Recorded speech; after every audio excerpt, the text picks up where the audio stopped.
Hi guys, welcome back to my channel. চলে এসেছি আবার একটি নতুন ব্লগ নিয়ে। আশা করি তোমরা সবাই ভালো আছো, আমিও খুব ভালো আছি। তো চলো ব্লগটাকে শুরু করা যাক। তো আজকে অনেক সকালে উঠে গেছি, 6:30টার দিকে, কারণ কালকে সারাদিন উপোস ছিলাম জন্মাষ্টমীর। তো সকালবেলা উঠে স্নান টান করে এসে ওটাকে পারণ করে নিয়েছি। এখন আজকে দিব ভোগ গোপালের ওখানে, সেই জন্য রান্না টান্না করবো। দেখো আমার মুখ চোখের অবস্থা খুবই খারাপ, কারণ কিছুটা রান্না শুরু করে দিয়েছি, তোমাদের দেখাচ্ছি। তো মাঝখানে আমি ভাবলাম ব্লগটা শুরু করা যাক, তোমাদের সাথে একটু শেয়ার করি। তো চলো তোমাদেরকেও দেখাই। তো এখানে উঠিয়ে দিয়েছি নিরামিষ তরকারি, যেটা সবজি সেটা। এখানে 5 রকম ভাজার বেগুন ভাজছি, আর এখানে পনিরটা কেটে নিয়েছি।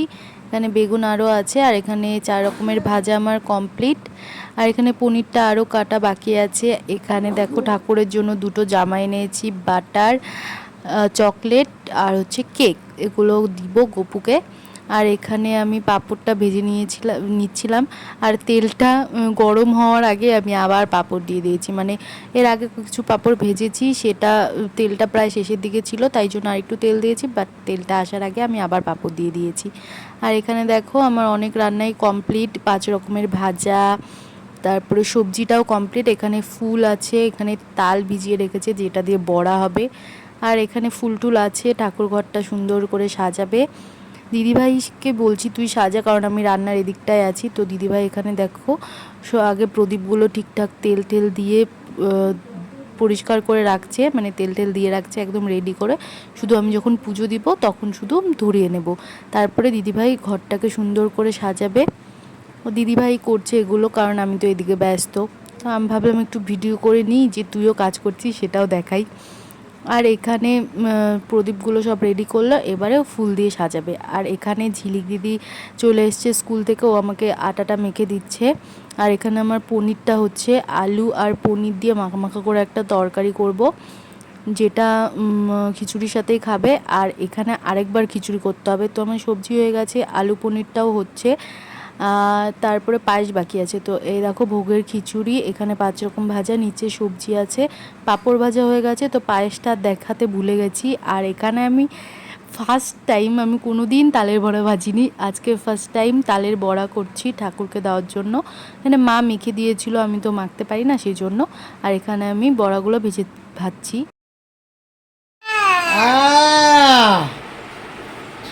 ওই তো সামনে ঝুঁকে চলে এরকম আর আছে নাই, তাহলে এই দুটোতেই দেবো। এখানে ঝিলিক দিদি সব ভোগগুলোকে রেডি করছিল ঠাকুরকে নিবেদন করার জন্য।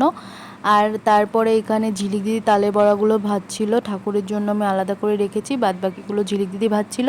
আর এখানে আমি বললাম না আরেকবার খিচুড়ি করতে হবে, সেটাই করছিলাম। আর এখানে জায়গাটা চেঞ্জ হয়ে গেছে, ঝিলিক দিদি আমার জায়গায়, আর আমি ওই সাইডে বসে বসে করছি, কারণ এদিকটায় বসলে ওর ভাজতে সুবিধা হবে সেই জন্য। তারপরে এখানে দেখো সব ভোগ ঠোক রেডি করা আছে। এখানে দেওয়া হয়েছে খিচুড়ি, 5 রকম ভাজা, তারপরে তালের বড়া, পায়েস, লুচি, আলু পনিরের একটা তরকারি আর সবজি। তো এগুলোই দেওয়া হয়েছে। আর দেখো ঠাকুর ঘরটা কি সুন্দর করে সাজিয়েছে দিদিভাই। তো আমার রান্না টান্না করা কমপ্লিট, শুধু এখন দিদিভাই আলাদা একটা ভোগের ছাড়া একটা খিচুড়ি করা হচ্ছে, কারণ ভোগে যেটুকু করেছি, আমাদের কড়াইটা ছোট, তো ঠাকুরের কড়াইটা, তো ভোগের যেটা করেছি সেটা সবার হবে না। তো সেই জন্য দিদি আবার খিচুড়ি আমি উঠিয়ে দিয়ে এসছি, ওটা দেখছে। এখন আমি একটু রেডি হয়ে নিলাম, মানে একটা কুর্তি পরেছি, একটু লিপস্টিক, একটু কাজল, আর চুলটা বেঁধে নিয়েছি। তো চলো এবার আমি ঠাকুর করে সব কিছু নিবেদন করবো ঠাকুরকে। চলো যাওয়া যাক।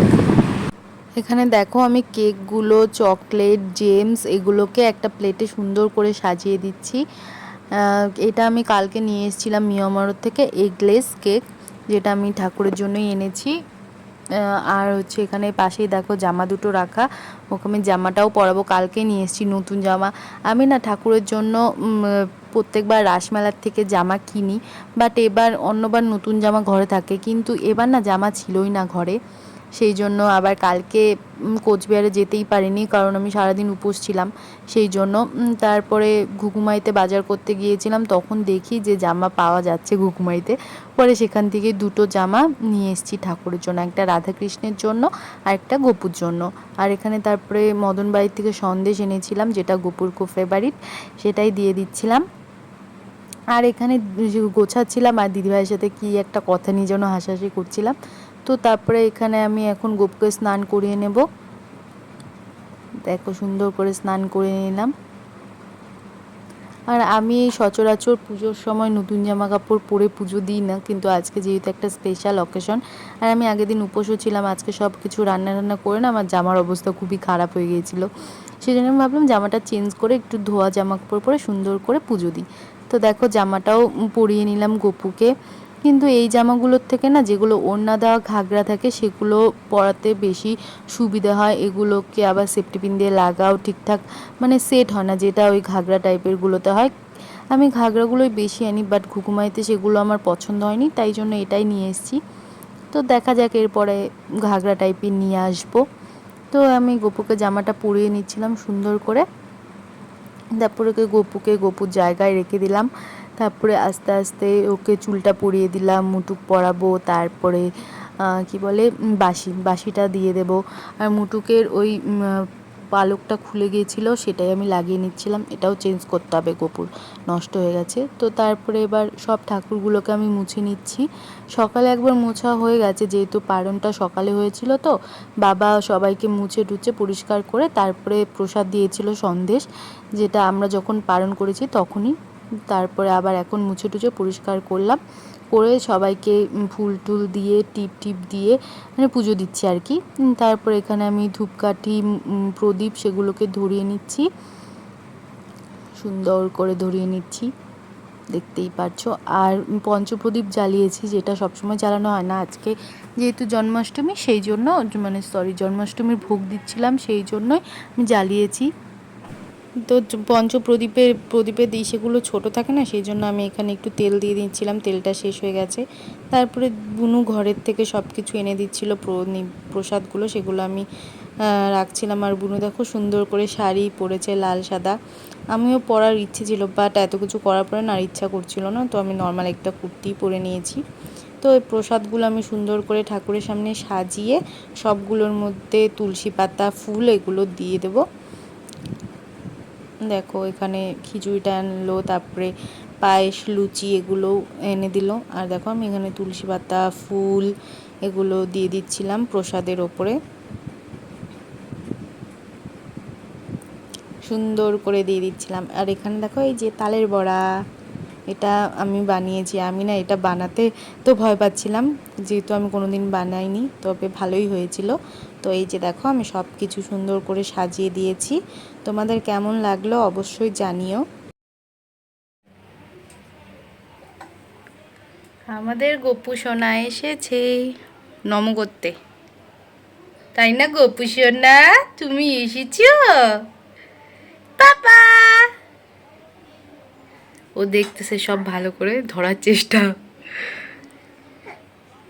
তো বিকেলে ঠাকুরের পুজো টুজো দেওয়ার পরে আমি প্রসাদ নিয়ে নিয়েছিলাম, আর পাড়ার বাচ্চাদেরকেও বলেছিলাম খেতে। তো ওদেরকে প্রসাদ টসাদ দিয়ে আমি আর কোনো ব্লগ করিনি, কারণ আমার শরীরটা এত খারাপ লাগছিল। কালকে থেকে উপোস ছিলাম, তো প্রসাদটা খাওয়ার পরে আমার শরীরটা একদম খারাপ হয়ে গেছিলো। তো তারপরে আমি শুয়েছিলাম, ঘুমোইনি, শুয়েছিলাম শরীরটা খারাপ লাগছিল জন্য। তো এখন সন্ধ্যাবেলা হয়ে গেছে, সন্ধ্যা বলতে এখন 8:30 বাজে। তো এখন একটু বসে আছি, চাটা খাবো। চাটা খেয়ে তারপরে আবার দেখা হচ্ছে। ডিনার করবো কিনা এখনও ঠিক নেই, খেতেও পারি নাও খেতে পারি, তো দেখা যাক। তারপরে আবার তোমাদের সাথে কথা হচ্ছে। তো আমার ডিনার করা কমপ্লিট। আজকের মতো ব্লগটা এই পর্যন্তই। যদি তোমাদের কিছু ভালো লেগে থাকে অবশ্যই লাইক করো, কমেন্ট করো, শেয়ার করো, আর অনেক অনেক সাবস্ক্রাইব করো। দেখা হচ্ছে নেক্সট ব্লগে। আজকের মতো বাই।